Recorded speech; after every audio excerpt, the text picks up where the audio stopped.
First item is we have the approval of minutes. Is anyone else hearing an echo? Mr. Echo, President, echo. can we do the roll call first, please? Thank you. Yes, Thank you. let's verify our quorum. Good job. All right, Director Bill, Here. Director Cook, Here. Director Commission, Director Doherty, Here. President Van Vliet, Mostly here. 5 present, quorum met. All right, thank you. All right, thank you.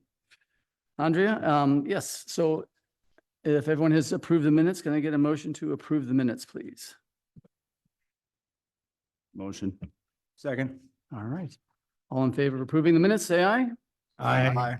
Any opposed? Hearing 5, motion carries. Are there any public officials here tonight that would like to speak to the crowd? No? Okay, well, I know this is almost a first, I think. I know Darcy Burke for the Water Board is in Sacramento with most of the Water Board people. And I know there's a city council meeting tomorrow, so I'm sure that's occupying our council members. So with that, let's go right to community patrol update, please.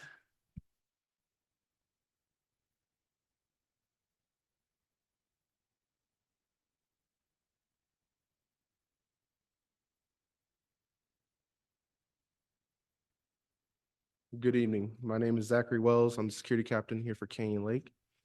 For the month of March, we had 1 call for service regarding speeding. We had 4 citations issued. We had 59 calls regarding parking. 465 citations were issued for parking. 19 calls were in regards to gate runners or unauthorized entry, and 7 of those wound up to be citations. For e-bikes, at the start of this year, we started off with only 2 citations, but in March, we were able to issue 20 citations with 31 service calls for them. For noise complaints, we had 7 calls, but 0 citations were issued. We had a total of 120 calls of service in the month of March. 25 of those calls we were unable to locate. 218 citations were issued to guests. There were none issued to service providers. 217 were issued to members. And there was 391 warnings issued total. 60 speed trailer citations were issued. 1 report of vandalism was found. We had 12 reports of property damage and 54 miscellaneous violations. We had a total of 197 passes confiscated that month, and we spent 65 minutes at the main gate to assist with traffic. Any board member comments? So what are you guys doing as part of your plan to cite the e-bikes that don't have them registered? So right now, as I brought up before, our main issue is e-bikes not wanting to stop. They're not wanting to identify, and they're not trying to provide their information. So as a result, they are going to be dealt with as a potential trespassers, which means the sheriff department will be called, and they will have to either identify to the sheriff or they will be trespassed for the community. Okay, as a follow-up, coming in here tonight, there's half a dozen e-bikes right here in the parking lot. There's another half a dozen down by the tennis courts. They're running around. I almost hit one with the car. I mean, I saw them, so I was slowing down, but they jump out right in front of you at the last minute, think it's funny. What are you doing about controlling the e-bikes running around here? Because I don't want to see someone get hurt. I definitely agree. We don't ever want anybody to get hurt. Right now, we're trying to increase patrols in the area. Patrols were actually currently busy right now with another call, which is why they were not here right now. But a patrol officer is currently outside looking for those same e-bikes because that was reported and put on the list of them to come and take care of. So how do you can't chase them down? Do you have a plan? I mean, What we do is right now we try to remain at a safe distance, but then a lot of times when they hear the sheriffs are being contacted, it's like, hey, you know what, this is going to get a lot worse than what it's really needing to be. And they know it's no longer a game. So at that point in time, they will go ahead and get a little bit more serious, and they realize, hey, it's going to be easier just to identify than it would be to keep trying to run around and have to deal with the sheriff and real consequences at that time. okay, thanks. Any other board member comments or questions? Joe? I have a few, if you don't mind. I noticed under the March statistics, there's 4 for speeding, but 60 for speed trailer. Are those, is that differentiated that some are speed trailer and some are by the mobile patrol? That is correct. So for speeding itself, that is done by a patrol officer that has a radar in their vehicle and they are able to conduct the stop at that time. The speed trailer itself is just the photos that were taken by the trailer and it was processed through to prove, and it was actually confirmed that there was a speeding. Thanks, Zach. Now, also notice if you look under the statistics, a significant jump in the guest member and warning citations. What the heck happened from February to March, other than the weather getting better? E-bikes. That's one thing right there. And then also too, we're getting closer to summer. So a lot more people are coming out.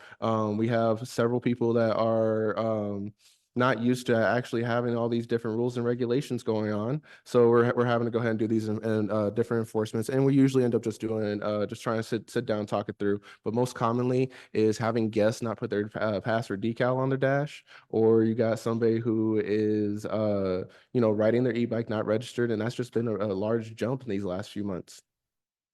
Yeah, I am glad to see that we do provide warnings as well. So I think it's good that, because sometimes people, for whatever reason, are not aware. So we do provide more warnings, but when they don't comply, the citations. Okay, last question is, the gate entry statistics have been missing here for the last 3 months. What's going on there and what do we need to do to get that data? So for the gate entry itself, that is pulled by Dwelling Live and that is done through the POA itself. I am the one I just pulled the stats of the incidents. My apologies, it's not included this month. I'm still in training on pulling that report. Understand that's a transition item between Lynn and you'll have a talk with her at the Fiesta Day parade, since she's she's the person in. Go ahead, Joe.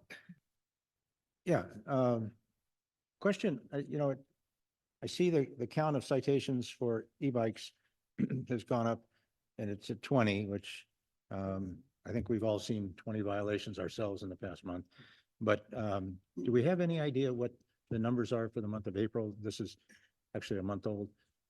Do you have it? I don't have the exact numbers with me today, but I can definitely tell you it has increased way more than 20. I'm actually quite excited to report these next 2 months worth of numbers. The officers have done a phenomenal job. Some officers even have done 5 stops a day that led to citations. Okay. Thank you. Good. We understand. Yeah, that's the appropriate course of action. Since we're on the subject of e-bikes, and I'm going to go off agenda again. Do we happen to, I'm going to ask staff, do we happen to know what I know a big part of our enforcement is also registration. There are still quite a few e-bikes that are not registered. Do we have does anyone have an update on what the current registration status is?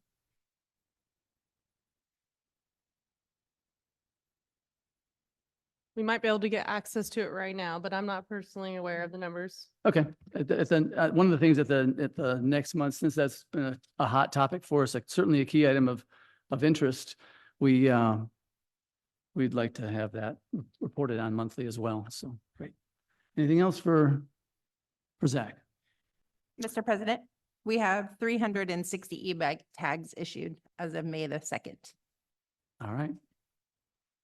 So if anyone is not registered yet, please get your registration in, because as you can see and have heard perhaps by the statistics that we are increasing the number of citations, and if you're not registered, you can be cited for not having registration.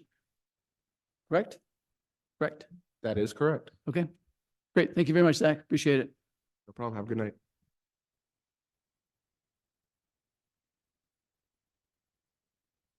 All right. This month, every month we have been starting the last few months, we have been recognizing a member of the month, and Director Commission has the honor of giving the award to this month's member of the month. Yeah.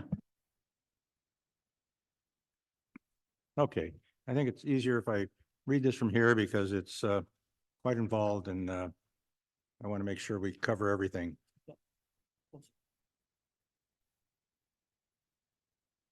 The member of the month for May of 2024 is Valerie Montgomery. Valerie had a long and successful career as a corporate executive secretary. During those years, she volunteered many hours to the American Cancer Society and helped with fundraising and training new volunteers. She retired in early 2000 and moved full-time to Canyon Lake in 2004 with her husband of 47 years, Travis. Her time in Canyon Lake has been spent as an active member of our community. She worked with Project Hope in Lake Elsinore, supporting those less fortunate with food drives for Christmas and Thanksgiving. During the height of the Iraq-Afghanistan conflict, she knitted over 100 winter scarves for the troops on the battlefront. Valerie worked with Sleep Train, supporting over 2,500 fostered children, donating school supplies, winter clothing, Christmas toys, and other items for children in the foster care program. As a longtime member of the Travel Club, she served 3 years on the day trip as chairman, organizing many fun trips. Her largest passion was for the game of golf and the care of the golf course. Valerie has been a member for 20 years in the Women's Golf Club and served in many positions on the board. She led the club as president in 2013 and continues to help when needed. As a past president of the Women's Golf, Valerie currently serves on the Clips and chaired the group in 2018 and continues to serve. Valerie found her passion when she was appointed to the Green Committee as a Women's Club representative. The care and maintenance of the golf course became paramount, and she worked hard to make improvements. She became chairman of the Green Committee in 2013 and served 10 years leading the committee to many accomplishments. Valerie was on the volunteer committee that promoted non-resident annual golf memberships back in 2015. Very controversial group, and it turned out to be very successful. That year, the result was 49 new golf memberships. The program continues and has been very successful, generating over $1 million in revenue to the POA. Valerie has done a wonderful job serving the communities around us, and especially our community right here in Canyon Lake. And we are blessed to have Valerie as our neighbor.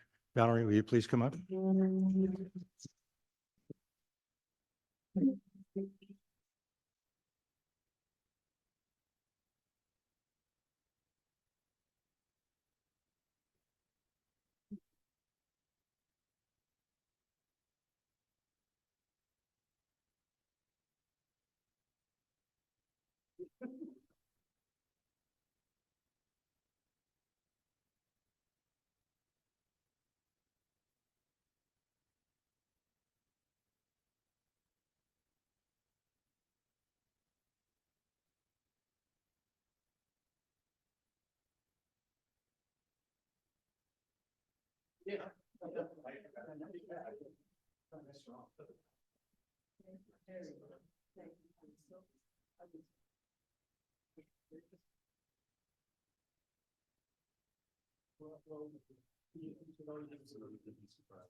All right, tonight we have a special award. So about 2 weeks ago, for each of us board members, our inboxes became full, our phones rang off the hook with people responding to the sad news about this. The last issue of the Friday Flyer. So we would like to have a special award to Chuck Golding and the Friday Flyer. And so let me just give you a little bit of background because it's pretty interesting. Chuck grew up outside Paris, and he would accompany his father to deliver blocks of ice to Don Martin at the country store and boat rental business that was on the shores of Railroad Canyon Lake. Chuck loved coming down to the lake and down a dirt road and going out on the boats. In the 1970s, as a teenager, he assumed the responsibility to drive the ice truck filled with 10 300-pound blocks of ice out to Don and his brand new store and restaurant. By that time, the main roads were paved and some houses were starting to be built for property owners to use on the weekends. After graduating from college in 1981, he took a job working for the Riverside Press Enterprise as publisher of the Lake Elsinore Valley Sun Tribune. In 1990, he left the press enterprise to start his own publishing company, Golding Publications, in Canyon Lake. He teamed up with Carolyn Knight. She was the editor of the monthly Canyon Lake POA newsletter, and he combined it with the single sheet Friday flyer that was handed out at the gates on Fridays. He combined both to create a weekly 4-page newspaper.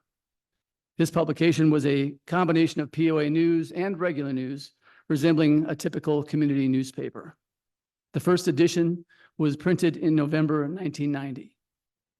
The newspaper evolved as the times changed, first added color and later an online edition. Throughout the years, the Friday Flyer became an institution in Canyon Lake. It was a resource where residents could submit pictures of significant events and something that many of us look forward to picking up in our mailboxes or at the local restaurants. Just ask my wife. It became an institution, was one of the last community newspapers in the country. The Friday Flyer sadly closed its doors on April 30th and will be dearly missed. It holds a special place in our hearts, and we will treasure the many positive memories over the years. We want to thank Chuck and all of the employees, both past and present, of Golding Publications for 34 wonderful years of service to our community. Chuck, would you please join us up?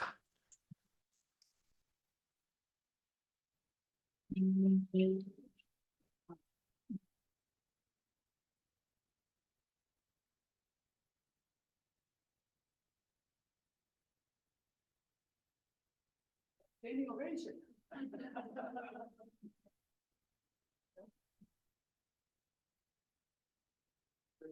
Thank you so much. Thank you very much.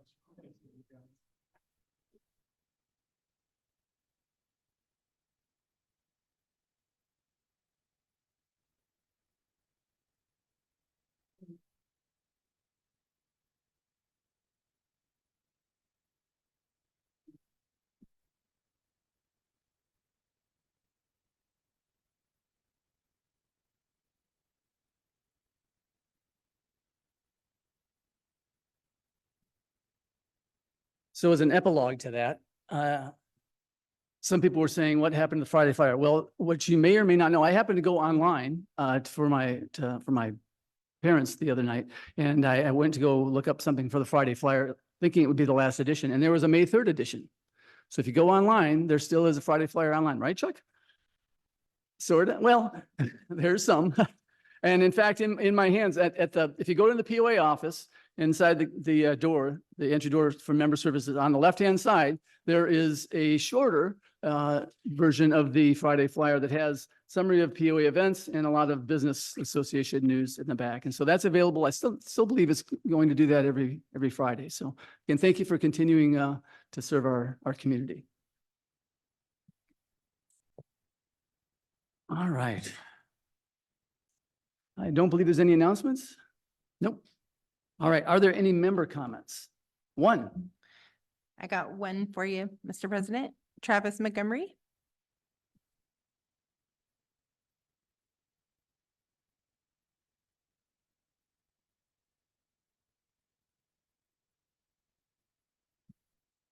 Travis Montgomery, 3863-010. First, I just want to thank you for the recognition you gave my wife tonight. I live with her and I know the time that she puts in, and I know that it's well-deserved. The only other thing that I wanted to comment on, and I was glad that the folks from security are still here.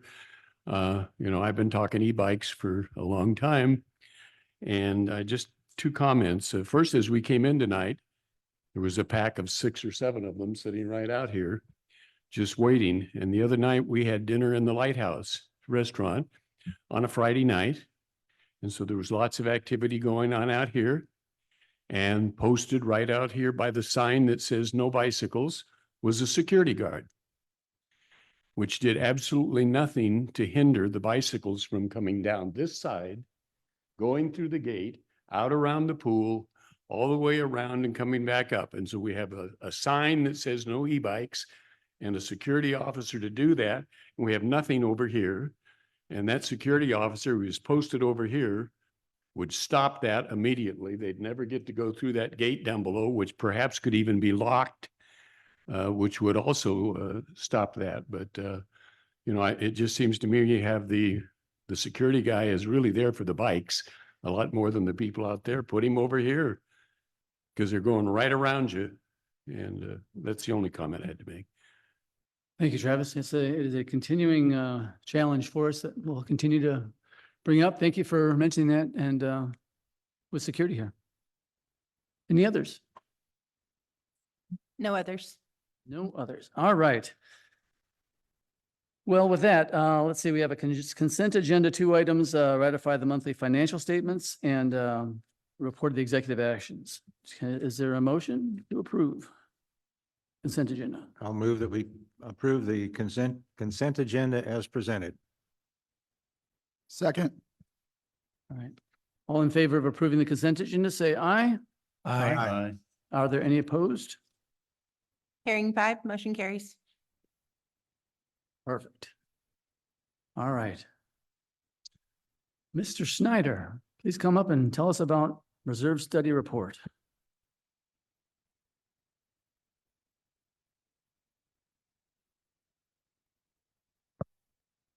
President, did you say the reserve study or the BAI for?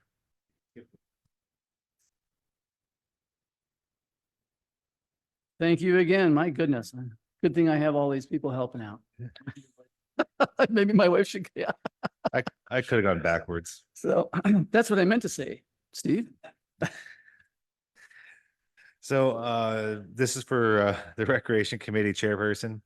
The current chairperson of the Rec Committee has resigned effective March 12th. The committee voted unanimous to appoint Kevin Thayer to the chairperson's position. It is recommended the Board of Directors approve the appointment of Kevin Thayer to the Recreation Committee Chairperson effective immediately. Is there a motion? Motion. Second. Okay. Any, any comments from the members? Anyone like to comment on this item before we discuss it further? All right, no, any board discussion, comments, questions? Well, I can just say that I know Kevin, he serves on a couple of committees. He's very devoted to the community, and I think he's a great choice for chair of the rec committee. Glad to see that. I'd like to second what Joe said. Kevin is an asset. He's enthusiastic. He's committed to Canyon Lake. Agreed. All in favor of approving Kevin Thayer as our Recreation Committee Chairperson, say aye. Aye. Are there any opposed? Hearing 5 in favor, motion carries. How about the reserve study, Steve? I think it's on here, Bill. So this is, I think this was presented last month, but a little bit of background. The Board of Directors engaged Smart Property to conduct the 2024 to 2025 reserve study. This study reviews the association's assets and funds reserves to provide for the repair and replacement of these assets. We're required to do this by law to do this every 3 years. Once approved, the summary will be available on our website. It is recommended, staff recommends the Board of Directors to receive and file the reserve study for the period beginning May 1st, 2024. Do we have a motion? I move that we receive and file the reserve study for 2024-25 year. Second. Thank you. We have a first and a second. Any member comments or questions? Anyone like to have to speak on this matter? Correct. It has to be received and filed by the board first, and then it'll be available afterwards. Any other member comments or questions? Board members? Discussion? I know, thank you, Steve, for pointing out this did come forward last month. So this is a second time item. I know at the last month we asked to have it reviewed by the Finance Committee, get their opinion. They've certainly given us some feedback, which we've discussed as well. So I think we're well versed in it. We've gone through it, and I think we're ready to vote. So all in favor of approving the reserve study report and filing it, say aye. Aye. Are there any opposed? Hearing 5 in favor, motion carried. It's time for some 28-day readings. Come on, Mary.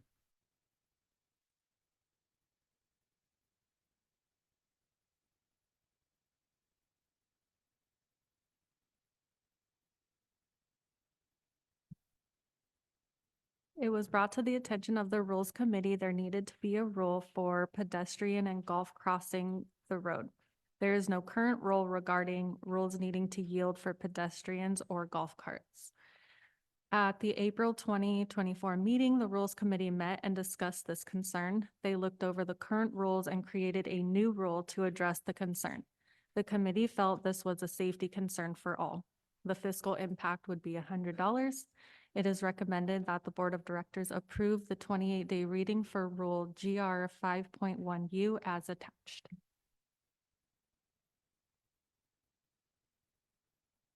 Is there a motion?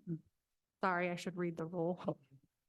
GR 5.1U, yield. The driver of the motorized vehicle shall yield to the right-of-way to any persons crossing the roadway within a marked crossing. No person shall create a situation as to constitute an immediate hazard. I motion to, for the new yield road, rule. Sorry. Second. All right. Any member comments?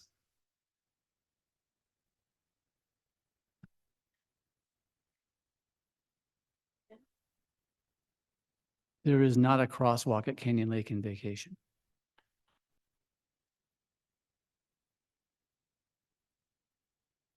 So the question is it acceptable to cross?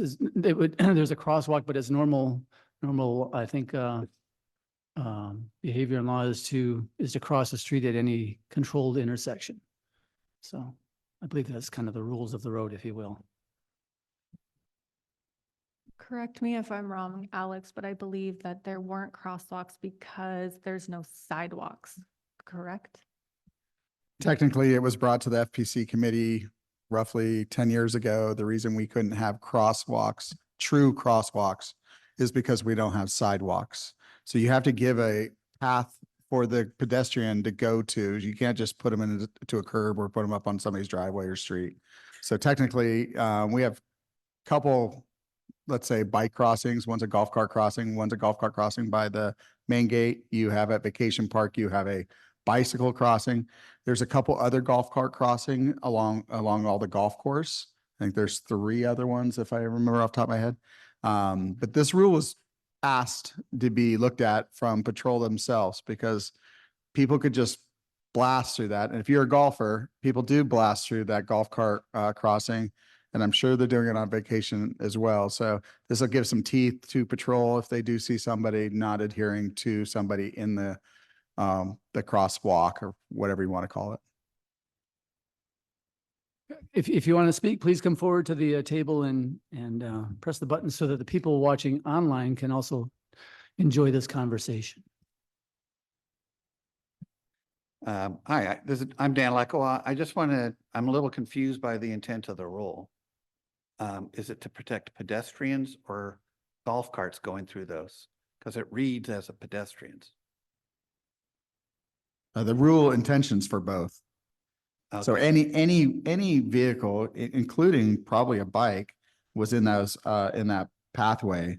Yeah, but You that's have not to what yield. It's a yield rule. It's not a do not cross rule. But it's the driver of a vehicle yields to any person crossing, not to any person or golf cart crossing.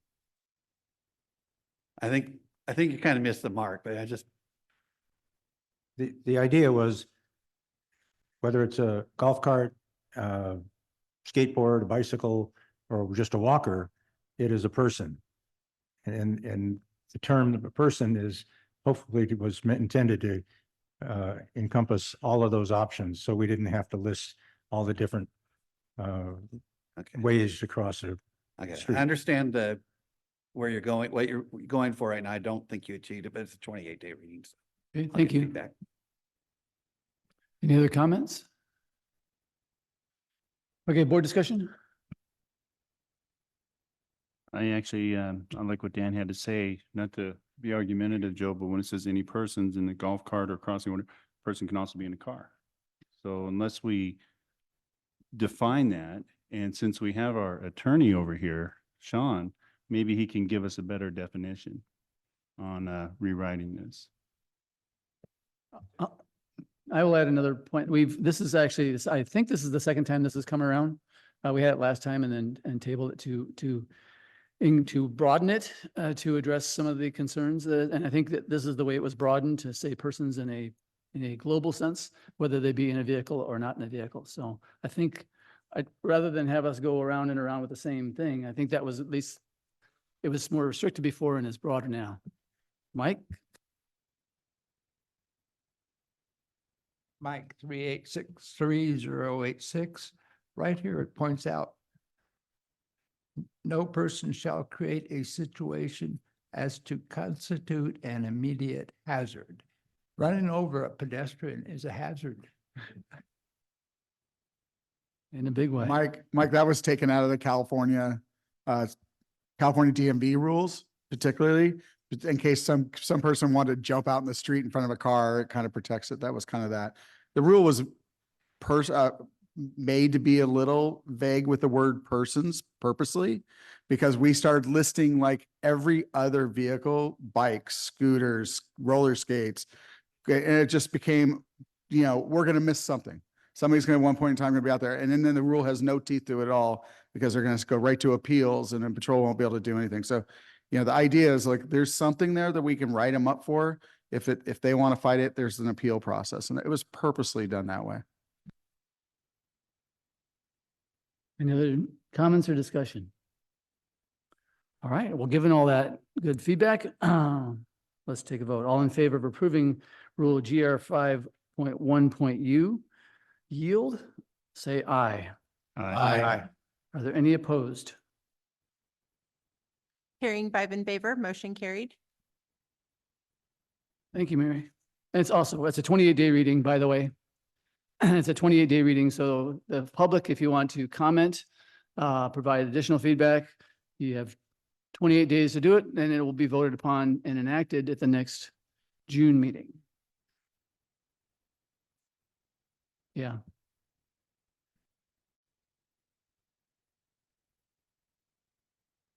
All right, so we actually have 4 rules that we are going to be asking for a 28-day reading. The reason behind it is certain rules, we needed to make sure that they were updated for regulations, requirements, and also some of our conditions that we do for approval.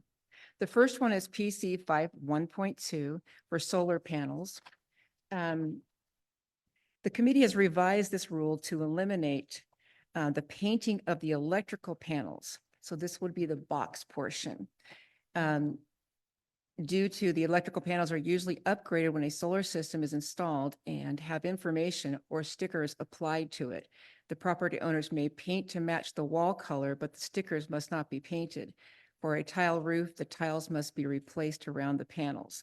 So what we've done here is there's 2 separate corrections. One is to let the member know that the conduit is the only thing that will be painted, but the actual box would not have to be. And that for the roofing, or for the roof, must have matching tiles all around the panels. What we've had in the past where they would not put the roofing tiles all the way up to the panels. So that's for PC 5.12. So it is recommended the Board of Directors approve the revision for the 28-day reading for PC 5.12 for solar panels as submitted. I'll move we approve PC 5.12, solar panels. I'll second it. Are there any member comments on solar panel reading? Board member comments or questions? No? All right, all in favor of approving the 28-day reading, say aye. Aye. Any opposed? Hearing five in favor, motion carried. So for our second one, it's going to be PC 5.13 for swimming pools, spas, and water features. You will notice there's actually 2 of them with the same label. One is PC 5.13 and PC 10.1. So the first one we're going to go for is PC 5.13. For consistency purposes, the updated changes in red are in line with the verbiage used in the revised lake lease, and to establish the same verbiage used by the committee and staff, we feel that the same verbiage needs to be used for the PC rules. Other changes in red include our PC 5.13 were made to clean up the verbiage and to ensure legal titles are included. And so with that being said, I'm just going to go ahead and go back to the justification. PC, the major changes that we have on this one for the red line is basically word, verbiage, and making sure it was cleaned up.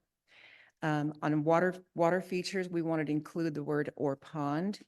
And then, of course, coming down, it says structure CPC 2.9, so that includes the definition of what structures are considered. And then labels may be handwritten, but not straight or curved lines. And I believe we had to include the height restriction of 6 feet for all of our board swimming, they call them diving boards and ladders and things like that in the pools. And then slides as well, slides. And then it says, the last one is, and required for propane in the front yard, pool equipment is not allowed in the front yard. And we wanted to say section 10 for the property of the lakeside. So it is recommended that the board of directors approve the rule revisions for a 28-day reading for PC 5.13 for pool spas and water features and ponds as submitted.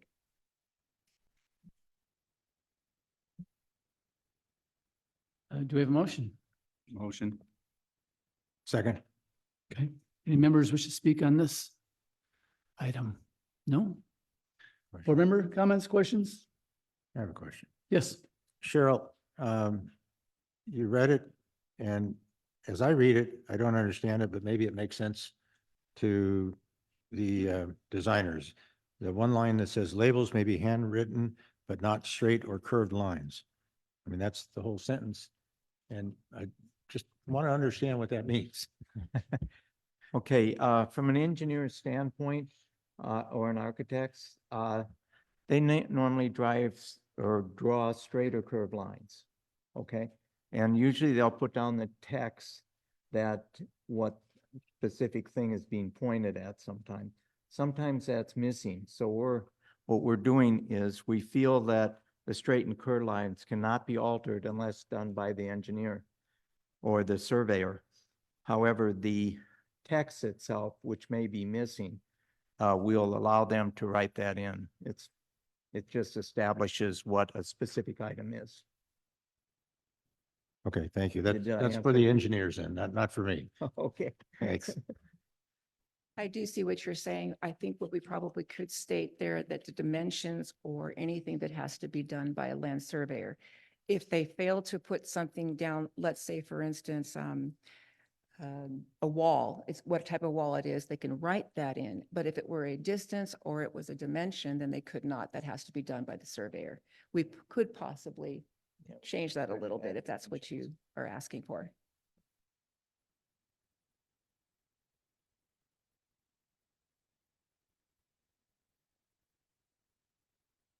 Any other comments or questions? All in favor of approving this 28-day reading, say aye. Aye. Are there any opposed? Hearing 5 in favor, motion carried. How about the shore zone, Cheryl? For this one, it's a little bit more extensive. It's similar to the last PC ruling. This is PC 10.1 for swimming pools located in the shore zone. We're changing up some of the verbiage due to our lake lease.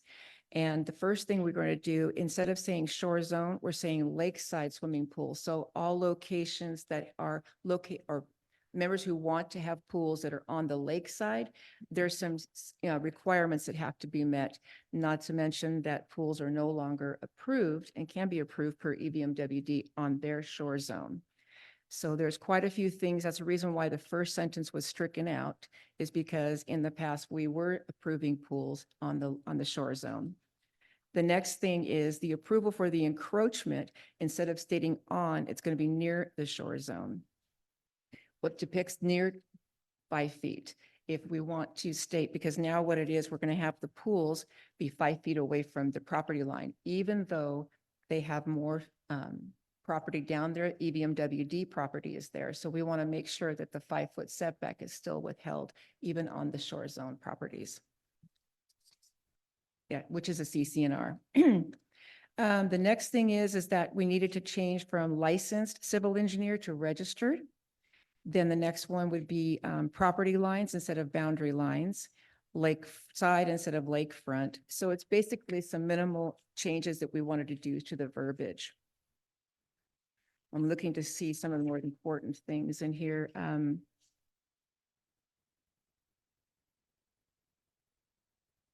So at this point, it said here, the PC 10.1 and 10.2 needed to be updated to represent the current requirements now established in the lake lease. It is recommended that the Board of Directors approve PC 5.10 swimming pools located in the shore zone as submitted. Okay, do we have a motion to approve shore zone swimming pools? So moved. Motion? Okay, a first and a second. Any member comments to bring up on this matter? Board questions or comments? Cheryl, this is mostly just to be aligned with E EVWD, right? Yes, that is correct. And then some verbiage changes that we no longer use. Thank you. Cheryl, I had a couple of questions. First of all, this will apply to all new projects that would come in for approval. How about existing projects that may be underway? Just like any other ordinance that you would in the city, those would be then grandfathered in. They're Got there it. unless they change them, then they would have to That's the next upgrade. change. Got it. Okay. And then you said, if I understand you correctly, the pool can be the edge of the pool can't be any closer than 5 feet from the property line? What do you do for an infinity pools? So then that would be the trough area. And I'm going to go ahead and let John speak to you about that because the committee does have a couple of requirements that they do for the trough area. Got it. So it's not measured from the pool deck, it's just measured from the water. And it conforms to the building code that the city has. Okay, so if I understand you correctly, if I happen to be on the lakeside, not that I am on the lakeside, but if I happen to be building a pool on the lakeside and I wanted to put one in, my pool has to be 5 feet from the property line, not The necessarily. water's edge of the pool has to be 5 feet from the property line. Okay, not necessarily the lake, from 5 feet from the property Property line. line, which is not one and the same. And, but, so the farthest edge of the pool can, but the spillway or the trough can be within that 5-foot zone. Is that correct? No, the Oh. trough, if you have a trough on a lakefront or lakeside home, if you have a trough, the water's edge has to be a minimum of 5 feet. Ah, So you would move, the pool would be set back further. okay. So if you were building an infinity pool Correct. and you happen to have a 5-foot trough, then your pool can't be more than 10 feet from the property line. No, the water's edge for the trough would have to be 5 feet away. Yeah. I Okay. think we're saying the same thing. Okay, Okay. good. All right, good to know for clarity. Thank you. All right, board, let's take a vote. All in favor of approving this 28-day reading, say aye. Aye. Aye. Are there any opposed? Hearing 5 in favor, motion carried. All right, before we go to the very next exciting one, Cheryl, I know you're ready to go on lake protection. Any way we can shut the air conditioning off? No. I was wondering if there's any way we can shut the air conditioner. We got a very loud air conditioner going on in the background and she's gonna call it in. Perfect.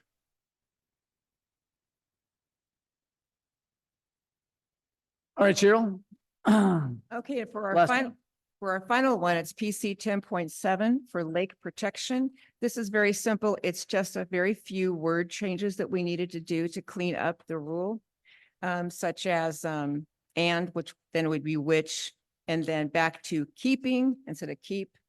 And so it is recommended the Board of Directors approve the rule for the 28-day reading for PC 10.7 lake protection as submitted.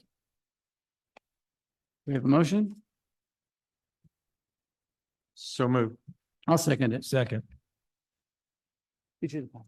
Any member comments on this item on lake protection? 28-day reading? Board members? Pretty straightforward. All in favor of approving this 28-day reading, say aye. Are there any opposed? Nope. Hearing 5 in favor, motion carries. Thank you, Cheryl. Thank you.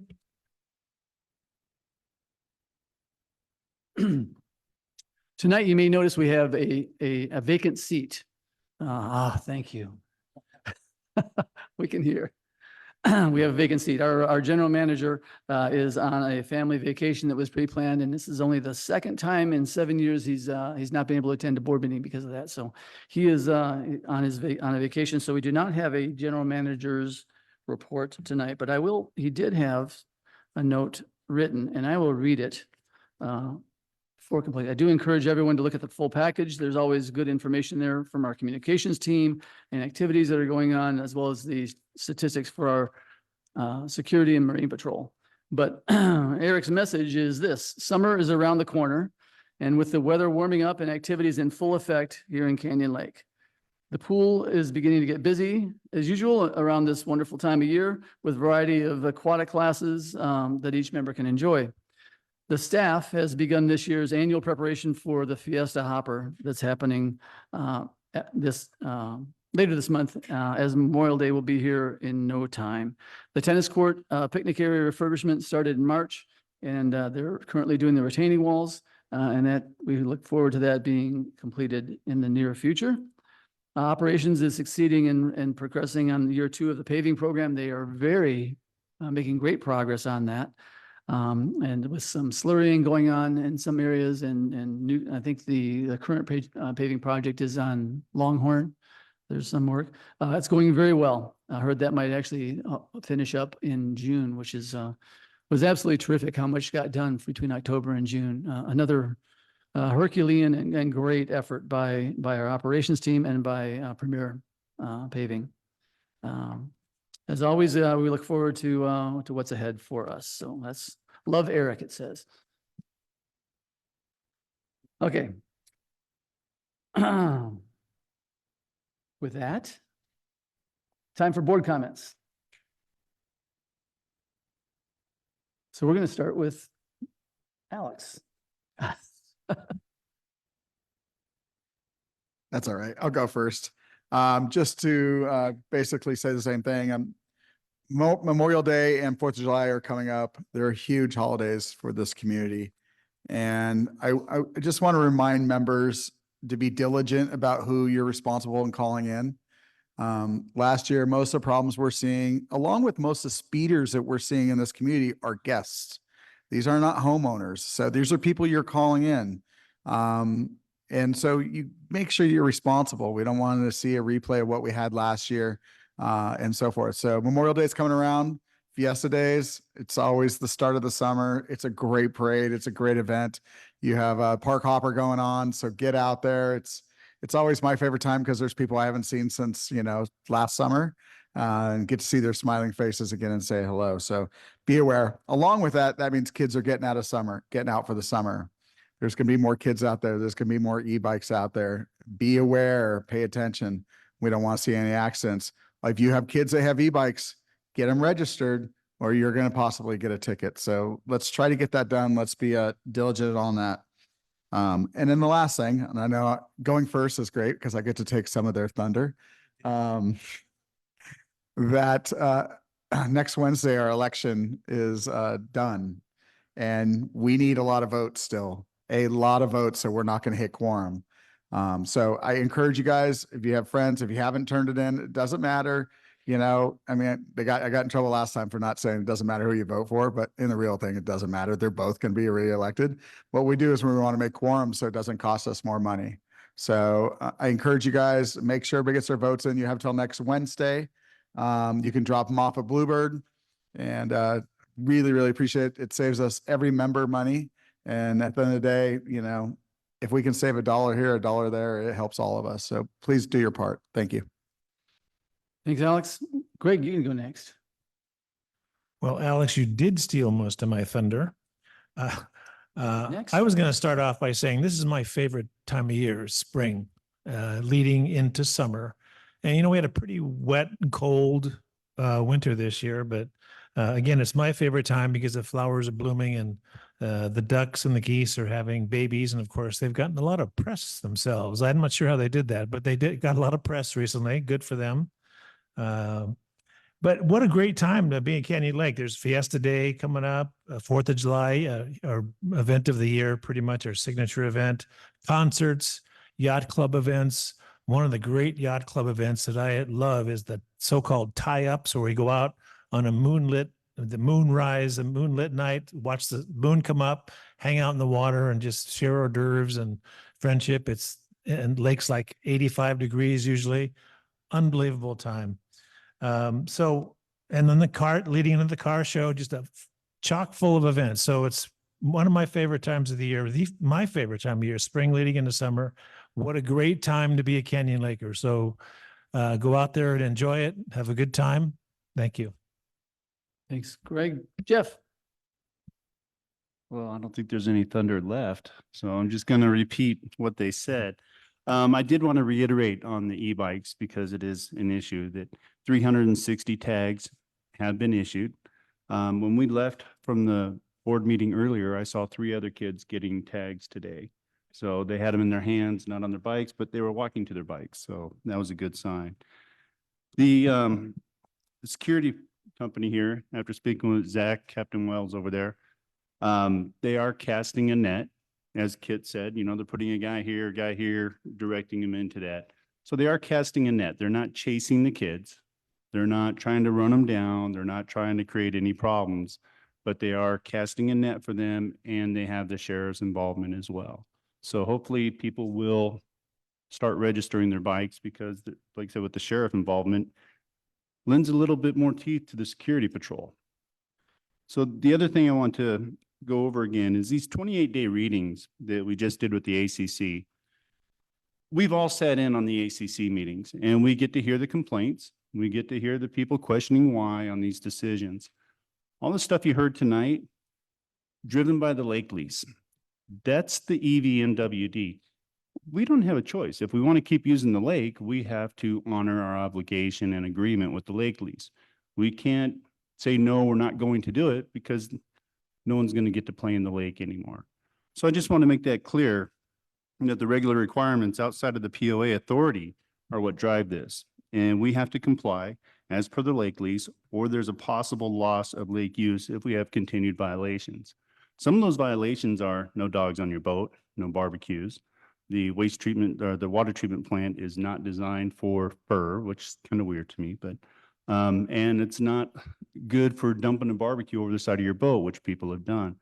So we need to make sure that we comply with that. It's not just the ACC, but it's access to the lake. The other thing, just looking at summers here, be careful driving. The e-bikes are going to be out no matter what they do. Kids are going to be out on the e-bikes. So please be careful and keep an eye out for them. We've all noticed that they're, black painted bikes with no lights on them. So in the evenings, I just ask that you guys be careful. They're going to be out there no matter what we do to enforce it. And then Greg alluded to the car shows. I will mention on a personal note, some of us have rented the racetrack down at Verona. So if you want to go racing with us, reach out to me. Car shows, they just stand around and drink coffee. We actually get out and do something. So feel free to give me a call. I know Jim over there is dying to get his Trans Am out there. And just feel free to reach out. That's my personal agenda for the Can I bring my Prius? What's that? Can I bring my Prius? No, Priuses are not allowed. The Priuses tend to cry a lot when we rev the engines.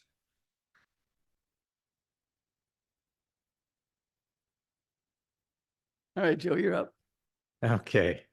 Well, first of all, I want to congratulate Valerie Montgomery. She had quite a impressive resume, friend of mine for many years, and I learned a lot just by finding out all her accomplishments. So I was very impressed with that. Green Committee, the golf course, start watching. There'll be some trees being removed. Olive trees that were causing problems on the golf course will start to come down. don't be alarmed. There is a plan to replace a lot of the trees that are in key positions. So that has all been accounted for. And but just to give you a heads up to be aware. Tuesday work group had 418 man hours in April. They do have a problem with some of their fleet of golf carts. There's a number of their golf carts that are over 30 years old. So they're asking the community if there's anybody that has an old golf cart, which to them could be, you might be 20 years old, they'd be happy to take it and refurbish it and use it for another 10 years. So if there's anybody that wants to get rid of an old cart that they don't think is worth much, Tuesday work group would be interested in that. They recently had 3 new members join them. They're a growing group, and they get a lot of work done in our community and in our golf course. And they invite anybody to come out and join them on Tuesday mornings around 7:30 for coffee and donuts and a schedule of work for the day. So keep that in mind if you got an open Tuesday morning. Senior Center has their potluck on Sunday, the last Sunday of the month.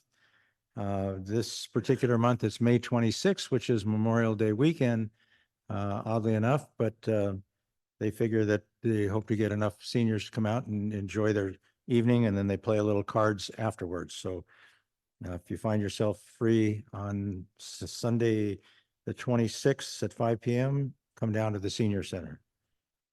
They also have bingo twice a month on Sundays and card games during the week to fill their schedule. So it's a great place to go. The appeals committee have to, unfortunate news that they're losing 2 of their members. And they're a group of 5 members with 1 alternate. So they'll be posting openings or requests for applications for the appeals committee. If you have any interest in serving on that committee, please look for the information or the application forms on the POA website. And lastly, just a reminder to vote. We're in desperate need of votes. We need to get to minimum 1,200 votes. And if we don't, it's going to extend it even more and cost us even more. So please talk to your friends and make sure that they get out and vote. Thank you all for coming. Thank you, Joe. And I want to piggyback on your last comment, second to last comment. I think almost every committee we have is looking for, has openings. And so if anyone is interested in getting involved, it's a great way to get to know the community. It's a great way to serve the community. We encourage you to reach out, submit an application, talk to member services and get involved with that. I do also want to add on to what Jeff said about the e-bikes. You know, I really commend the city and RSO collaborating with Community Patrol. And I think that's been very effective by them working together.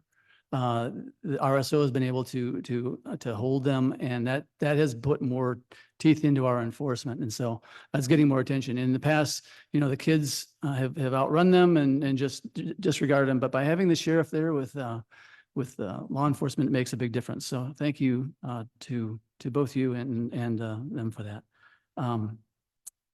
For the Security Advisory Committee, just to let you know, one of the things they're doing is they had a pilot program for the Neighborhood Watch program. It has been very successful. It was a pilot on, not Big Range, the other one by the north end of the lake. Sorry, not longer. Anyway, I'll think of it.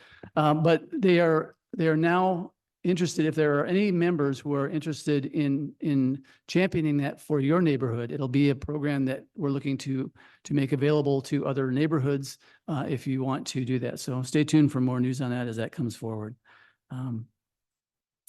I want to give a shout out to all our firefighters in the community. I think it was the 1st through the 5th or so was International Firefighters Day. In fact, when I came into the community on either Saturday or Sunday, I saw a flag was at half staff, and I wondered why, and it was because it was a day of mourning for fallen firefighters. So again, shout out, please recognize all our firefighters who do so much in service to our communities. One of the things I participated in on May 2nd, Thursday of last week, was the National Day of Prayer. And it was a really special day. And I want to thank, the POA. I want to thank Eric. I want to thank Laura. I want to thank the city. I want to really thank the two people who were the co-chairpersons of that were Jeremy Smith and Donna Ritchie, and they put together an outstanding program. And you know, what a better way than to start the day with prayer. And it was started at 9:30, but went till about 11 o'clock. And we must have had a dozen different prayers from everything for our country, for unity, for the city, for at-risk youth, for the military and veterans, for the firefighters, and for missionaries. Anyway, it went on and on. And the best one was always saved for last. It was a prayer for children at the end. So great day. I'm honored and blessed to be able to participate in that. And I want to thank all those who worked hard to make that happen for our community. Lastly, as everyone else said, we've only received 880 votes. We need 1,600 to get quorum. We are a long, long way away from reaching quorum on next Wednesday. That is 1 week to get there. If we do not reach it on Wednesday, we'll postpone it till Friday, at which point we have to have 1,200. If we don't have 1,200 on Friday, then the election gets put over an indefinite amount of time, and now the costs really start to increase. So please, I've talked to a number of members who said, geez, you know, I hear you're running unopposed. Why do I have to vote? Because we need your vote. There's also 3 ballot measures. So I know we're maybe sounding like a broken record here, but if you haven't gone out there, please vote. If you know of your friends, please encourage them to vote. If you lost your ballot or can't find it, there's still time to receive it. I know I didn't get a ballot for a property and I submitted it in and I had it 2 days later. So please, please, please go out and do that. With that, we're going to take recess for 10 minutes while we adjourn briefly for our appeals. Thank you all for attending. Thank you. I know our members' time is precious. We enjoy talking, but we also have a couple of appeals here to get on with. So if we can please reconvene for item 11. The first one is Daniel Rollins. So That Cheryl, is please. correct. So member Daniel Rollins is appealing the ACC denial for the wire fencing to shield the golf balls from entering the property. This was viewed by the inspectors on our golf course day, which is once a month. And basically they sent out a courtesy notice asking them to go ahead and put an application in and for the committee to review. So if we can go to one of the exhibits here, let me tell you which one it is.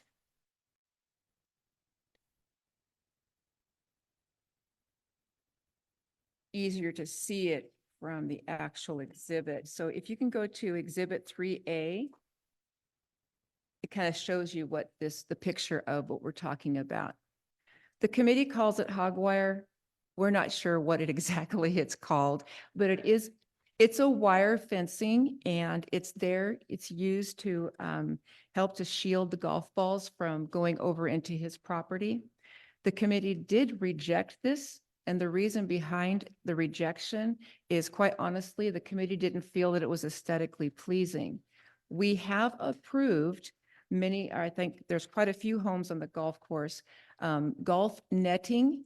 And what that is that you can have a 20-foot pole on both sides or in the direction of where the golf balls come in, the fly zone. And then you can have a netting that goes across to kind of like shield them all. So that's what they've approved in the past. They just didn't feel, none of the committee members felt that this was aesthetically pleasing. So I'm going to go ahead and let Mr. Rawlings talk for just a moment.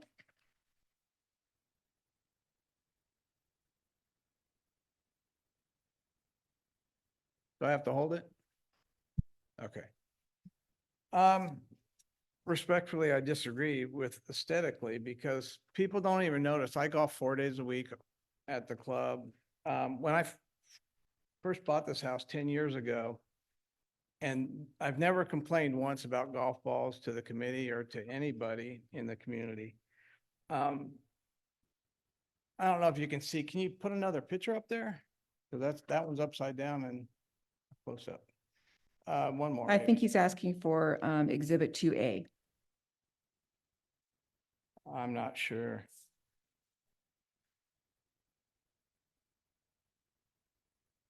Anyway, from the green and from the cart path, this is hardly noticeable. And I say about the netting, I mean, to me, it looks sloppy most of the time. I mean, I look at hole 15 in that house and all the netting around there, just, it looks trashy. This is clean. You can't hardly see it. Like I said, I would hope that the committee would go out to the green and to the cart path. Nobody has any business coming up to that fence because that's all waste area there. But even close up, it does not look bad. And it does protect my family, mostly my grandkids and my dog. I brought another photo of where my trailer is. I don't know if you could see it, but there's a fence there. And if you look at one of the exhibits, and I don't know the number of it, with the fence, I've got 3 holes in the fence, but that doesn't tell the whole story. Before I put fencing in, that whole side of my house was shrubbery. When I pulled the shrubbery out, we put concrete, put a pool in and stuff on it. I must have found 500 balls in there. So this is not something that just happens a one-off. I get 1 or 2 balls in my pool a week, every week, not some weeks, every week. And I don't mind getting balls. I just don't want the line drives. And these are line drives that are putting hole through my fence. One went right through my neighbor's fence. So screen wouldn't have helped. It went through the fence. And what's happening on the far side of the green, there's a sand trap and guys skull them. So there are line drives coming out. And unfortunately, the level of my concrete is at the level of the existing fence. And that's why I added that 18 inches, which, by the way, matches the other side. And all I would ask is that you would go out and look at it and see that it really does protect, and it looks far better than any netting would ever look like. That's all I have. Sorry if I'm a little hazy. I spent half the day in the emergency with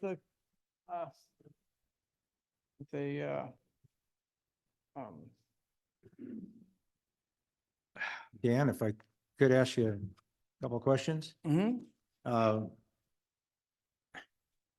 I've been there in the last 2 years, many times, played that hole. Yeah, I can honestly say I've never noticed it. yeah. I don't look at the houses necessarily, but I've been in both bunkers and, yeah. So I know what you're talking about. I understand your concern about, shots that are shot, sculled across, green. This wire fence, I agree, is less obtrusive than a netting because the netting has got smaller openings Exactly. and it's going to catch every ball. This, you understand, is bigger than the ball. The openings are bigger than a ball. So you're going to catch a percentage of them. The one thing I would say is, they come from an angle. So I see. yeah, it's not coming straight like I see. across, because those are easy chip shots. They're coming from the trap, which has an angle. So it does catch Covers a more- lot of them. I more mean, than there's one. some that go over it, I'm sure, But you're satisfied that this fence is effective. it's For very safety. effective. Yeah, very effective. Like I said, I still get balls, but nothing like I did. And, like I said, I don't care about even the fence getting damaged, but I have grandkids and a dog that likes to sit out there and look all the time. And I'm the afraid one height- of these days he's gonna get beamed. The height above your wrought iron fence is how much? It's 18 inches Okay. and it matches. I don't know if can I come up there for a second and show you something? Sure. Yeah. Sure.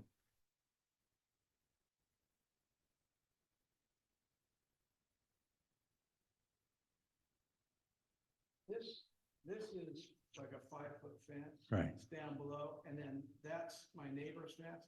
It's matching the top of her fence, so it Okay. doesn't go any higher than the fence that's up there. Okay.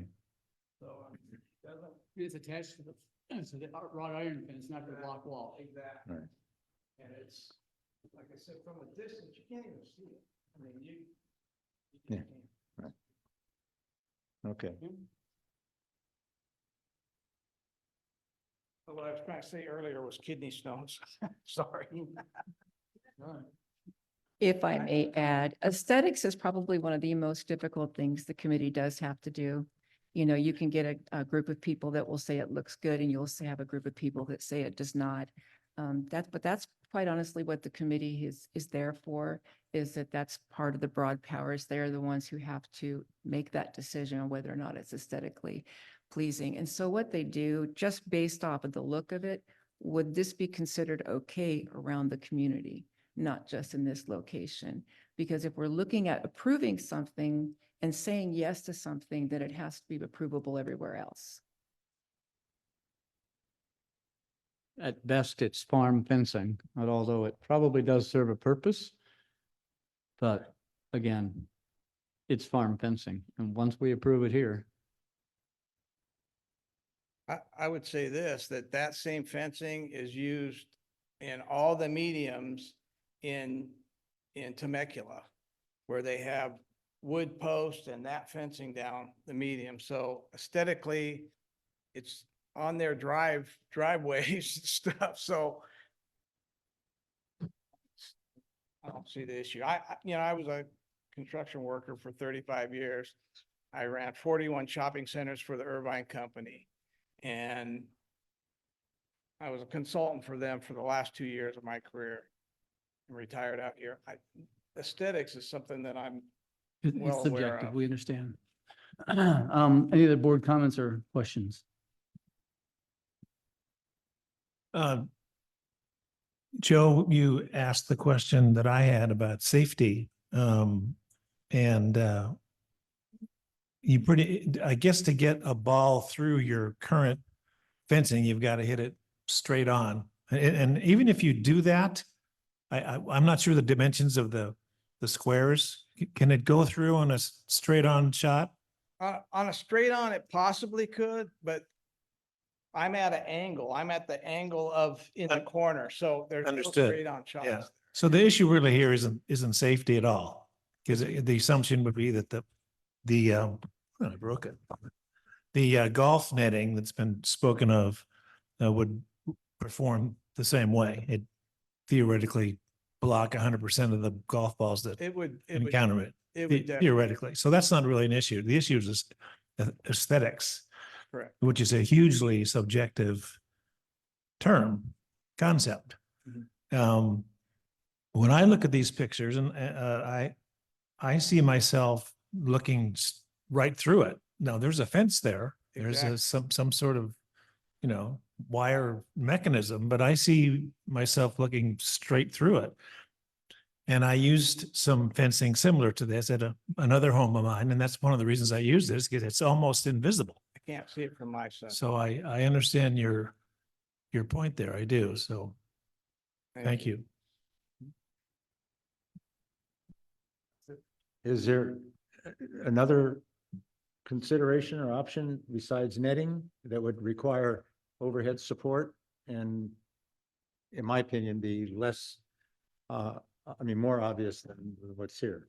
We have seen, shoot myself in the foot here, we have seen this wire used before, but it's been supported with attractive wood across the top and posts holding it up. But that would defeat the purpose in this case. It would just make it heavier and make it more obvious to the eye. So I'm not helping. If I may state, this is subjective, and if the board feels that this is good, it's within your rights to go ahead and approve it as is. We just wanted to state that that's one of the most difficult things to do, is to do the aesthetic portion of it. And we had 7 members who basically said they didn't feel it would be good. Well, I want to clarify one thing, Cheryl, that I heard you say, is that if we approve it, we're approving this product to be used in the community everywhere. Is that, can we approve this for this application? There's not a variance we do for no, I'm just saying, so that's where it would protect us if it were a CC&R violation and we are approving it, we would have to do it with a variance. There's no variance for rule violations. Well, first of all, he didn't get the application for it, but he hasn't done it since. Now that's been done, but it was rejected due to the aesthetics. So yes, in essence, that if we approve it here, another member might say, well, you have it there. I want it over at my house too. So yes, that could be. But it would still be a violation if another member did it, that would have to come to the board. Is that correct? If you could deny it. We could deny it, definitely, but would it benefit us to deny something that we already are, that the board is approving? Obviously, this was done without an application or permit. This was done without application or permit.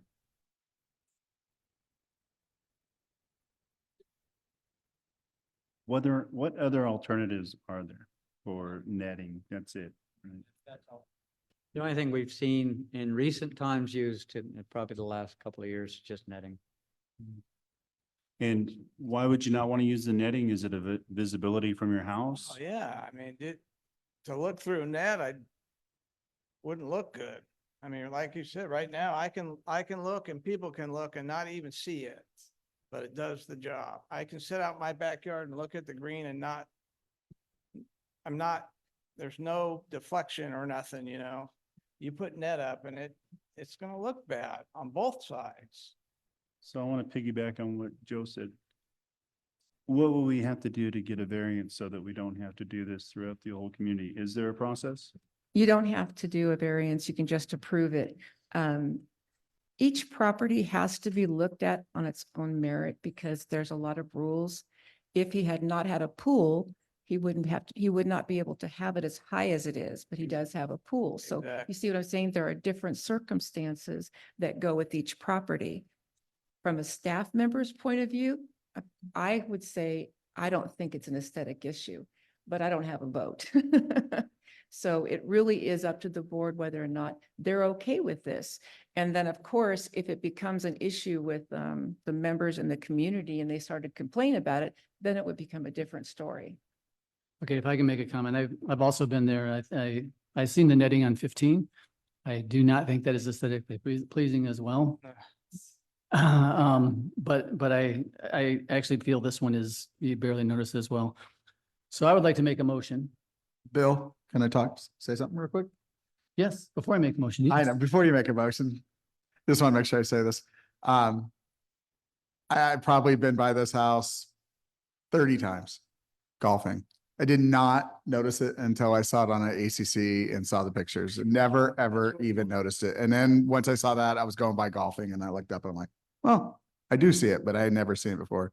Now, obviously, I must be a better golfer and didn't hit over there ever, but But you're still on the green, you still look around, you just don't notice it. Okay, I'm gonna make a motion that we approve the appeal. second. I'll Have a second first and it. second, any discussion? I'll second. Would it be out of line to say we approve it upon approval by the neighbors if he hasn't gotten that yet, or has he got that? Oh, if there's no complaints, and yeah, we're good. All in favor of approving the appeal, say aye. Aye. Are there any opposed? Hearing 5 in favor, motion carried. Thank you, Mr. Rollins. Go take care of those kidney stones.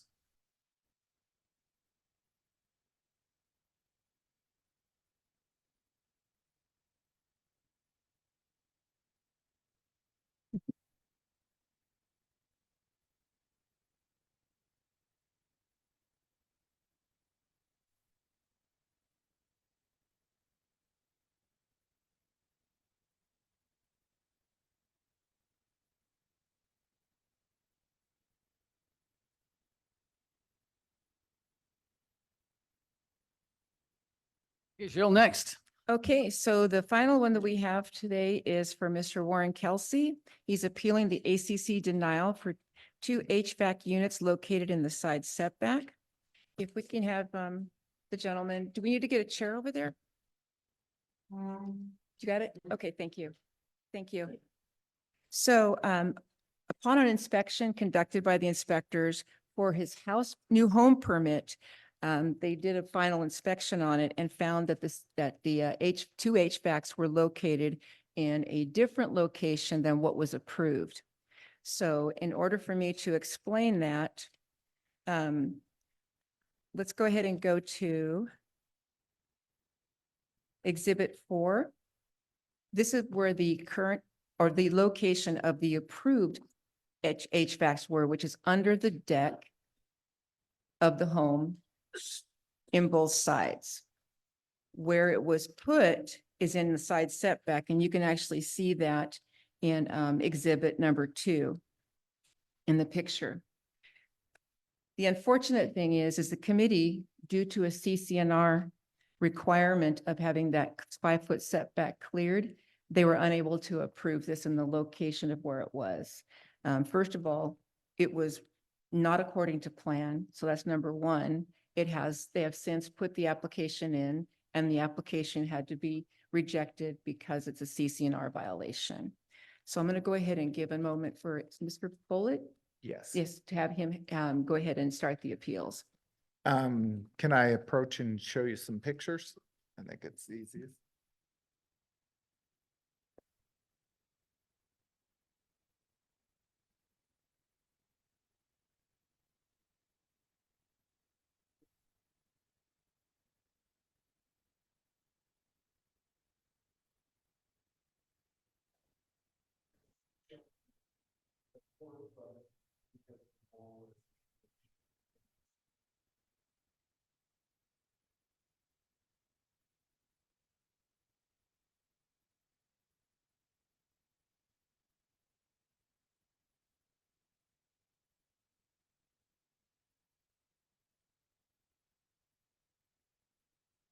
Would that be a solution to raise that? Oh, I'm sorry. I don't see where, sorry, I don't see where that would be, it would still be in the setback. No, you're right. You're right. So that there are people that are watching. that. Okay, Can we- okay. Now that you've done the information, can we ask our questions over? Sure. over speaker? Okay. So let's also allow Mr. Kelsey was going to make a statement as well, if you. Yeah, I want to point out to you that there's nothing in the CCNRs that specifically says that air conditioning equipment can't go in the side yard. The CCNRs state implicitly that the job of the ACC and the board is to promote the success and the betterment of the community. And within that framework, then you can make up a lot of rules and regulations. But this defies good judgment. I don't consider this any more than I've been harassed ever since I started the building of this house. And if anything, it promotes this community. That house is one of the best houses in this community. And for whatever it's worth, it upgrades the community. So, you know, you're talking about aesthetics demanded by the CCNRs. I gave you aesthetics. Go buy that house, go in it. If you can find anything better in Canyon Lake, well, I'll pay your fines and move the equipment. We agree, you've built a beautiful property. Reasonable people would find this absurd. The only reason for that side yard, if you want to complain, it would be for firemen getting down there. But they approved it. They approved that. Nobody goes back there. It is no man's land. Thank you, Mr. Kelsey. Is there any comments you'd like to make? Originally, the AC unit, number one, it is a beautiful home, Mr. Kelsey. No one's debating that. It's beautiful, and it beautifies Canyon Lake just being there. I totally agree with you. The original 2 AC units were not in any setbacks. Your rear setback goes way back further. Otherwise, the spiral staircase wouldn't be there. So where these ACs originally were planned for were underneath the patio on the right and the left. I was there last Thursday and the high pressure and the suction lines are still connected. They're still there. Obviously, they're blanked off, but the AC wouldn't work. It was a good idea that one of the board members brought out. We have approved these suitcase units, as I call them, if they're a little bit higher off the ground. That way they clear the setback, so you could walk underneath it, but that's a different case. So, you know, that's a wobbler in this case, because nobody's running down the side of that. The biggest thing was it wasn't built to what the plan was. They were changed without doing any plans first. We could have discussed the whole thing if we would have taken plans in to change where you were going to put them to begin with. And then we probably wouldn't be having this conversation. But that's probably all I have to say right now. Well, I'd like to share something with you. I've built millions of square feet of shopping centers, industrial, mobile home parks. I've done every land use but a cemetery and a hospital, I think. And one of the characteristics of good aesthetic building are changes as you go along. There are no architects, there are no construction experts that can tell you off a set of plans whether the total scheme is going to work or not. You got to make changes in the field. I don't know how many office buildings I've built where I've made tremendous changes. I made a lot of changes in this house to pick up more storage. I've increased the size of the elevator. There's things that it's a combination of shade and shape and size and where it fits in with the neighborhood.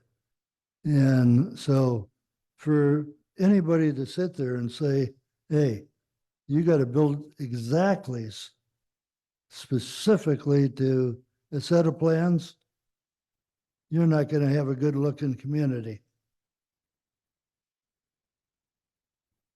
Are there any board comments or questions? Is there a possibility of raising the units at a clear height level? Why would you do that? And I have seen that. And is that a consideration that?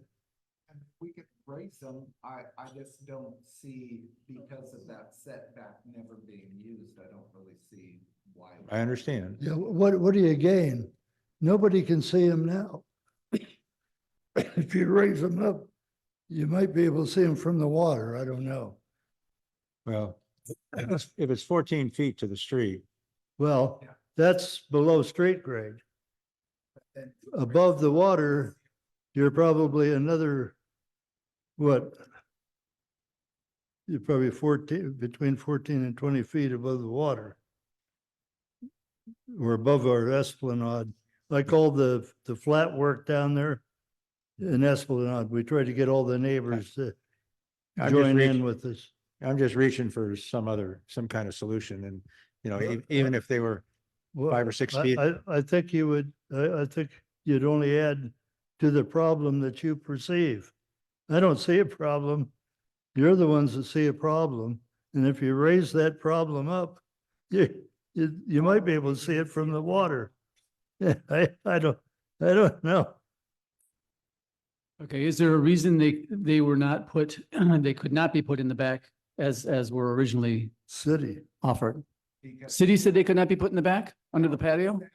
Okay, but they're variable speeds, so they're really loud. They're very not very noisy compared to most legacy air conditioners. I've got variable speed and they're quite quiet, really. There's some noise, but a lot lower noise than, say, boat noise and other things, and or radios that people in that cove play.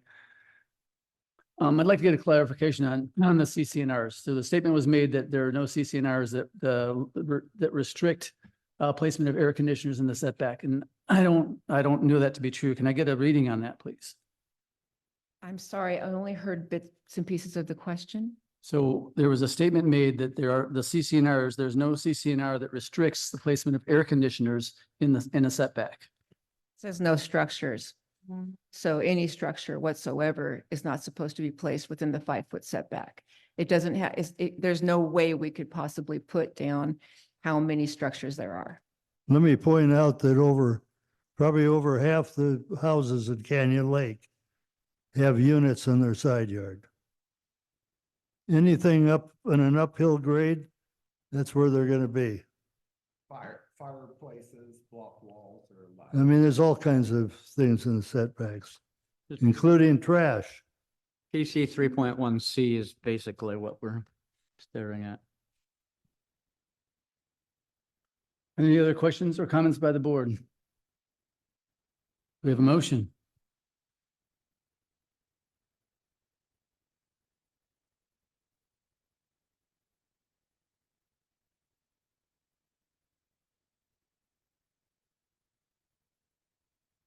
I'll make a motion to allow it as it is, because in my mind, based on the rules there, there's a difference between structure and equipment. You know, I'm not excited about how this is played out, but the reality is that's equipment. The structure is the house. So, you know, I design water treatment plants, build them, stuff like that. We have a very distinct difference between equipment and structure. And truthfully, until that rule is what changed my mind. I was Actually, not we do have a PC Rule 2.9 that talks about what structures we're talking about.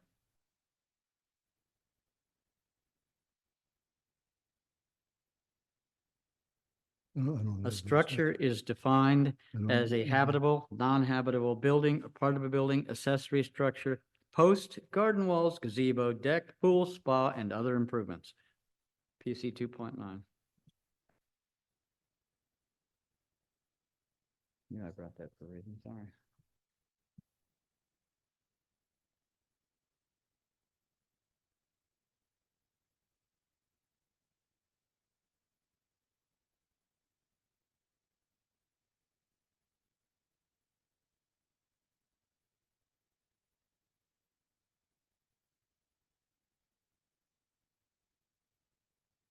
We have one motion to allow it. approve And is there a second?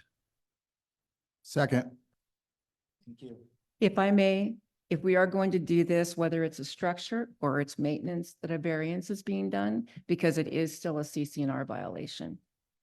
Okay, so we have a first and a second. We can have a discussion on that motion. And I'd like to have and so there's a comment that we may choose it as to be a variance as opposed to, I'm very uncomfortable with us as a board making unilateral changes to the CCNR because I don't think we have that authority. I think it has to go to members, if I remember correct, for any CCNR changes. Correct?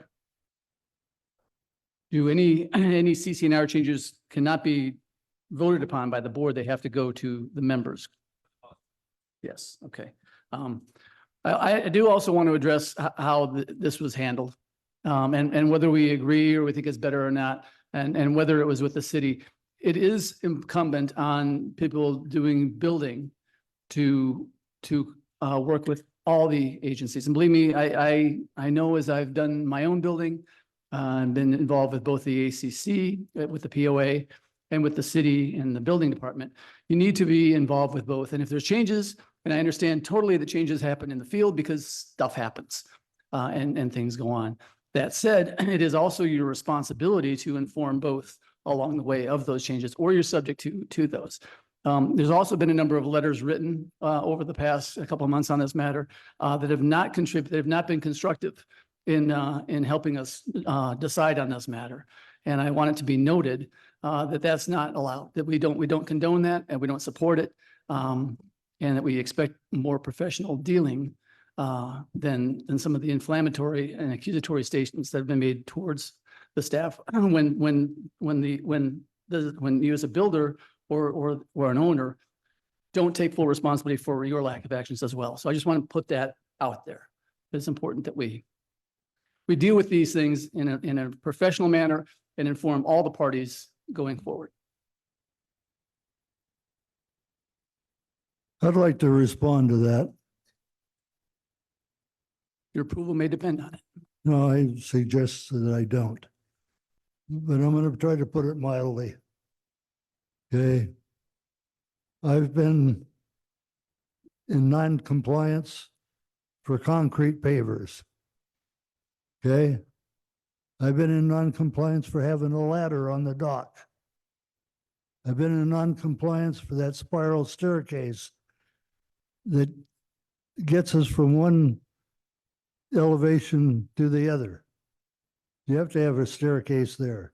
Who cares whether it's spiral or square? Do you want to go through all the members, all the, No, if you want to take, if can you I want to go through finish? every Can I- letter and every complaint can you I have, I'm finish? more than happy to have that Can discussion. I finish? However, it will impact my ruling. You know, you know how I feel. Likewise. And I really think, there's total lack of judgment here. I mean, my God. Again, let's keep it professional. We have a difference of opinion. It's okay to have difference of opinion. We can hear each other's side. We don't have to agree. We can agree to disagree, but let's do it in a completely professional manner without making accusations and calling names. Other comments, board members? I would like to make one amendment to that offer, and that is if it is approved, it is approved as a variance. I make that motion. Is there a second? Second. All in favor of approving this variance, say aye. Aye. Aye. All opposed? Nay. Hearing four, motion carried. One nay. Yes. What's the procedure now? It's approved as a variance What is to your that? current. What does that mean as far as action on my part? It's approved, right? So you'll have to apply for an actual regular notification variance, and that's something that you can come down to the office and the staff will help walk you through that process. Thanks for your time. Thank you. Appreciate it. All right, that concludes our board meeting today. Is there a motion to adjourn? Motion to adjourn. Second. All in favor of adjourning, say aye. Aye. With that, just note our next board meeting is scheduled for Wednesday, May 15th, the annual election of members and the election of board directors. The subsequent one after that will be Tuesday, June 4th. Thank you for attending.